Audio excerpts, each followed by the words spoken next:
Today, we're going to do a dishwasher test on each one of these pieces of wood. We're going to cover each one of these with these different kinds of Mod Podge, put them in the dishwasher and see what happens. Scribble the names on there. We're going to make some lines on the edges of the wood so we can see if any liquid gets underneath. It might cause some of the bleeding in the ballpoint pen. And then we're going to get to covering each one. I have a feeling that they are going to stick pretty good, because this stuff is like glue after all. Now let's work on the Scorch Marker one. We're gonna start with the sides. Let's grab our Mod Podge and begin. Awesome, it's been 24 hours. Okay, let's get these in the dishwasher and see how they hold up. I just took these out of the dishwasher. Let's take a look at them.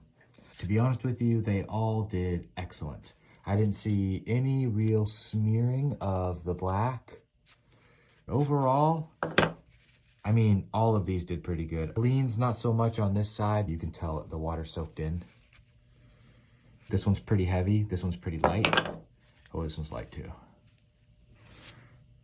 That one was super clear. Definitely.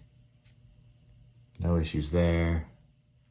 Well, all in all, I don't think this test was very good, but hey, I think they will all do what they say they will do in that respect. They all worked to a certain extent. I think a better test would be a submersion test. We'll try that next time.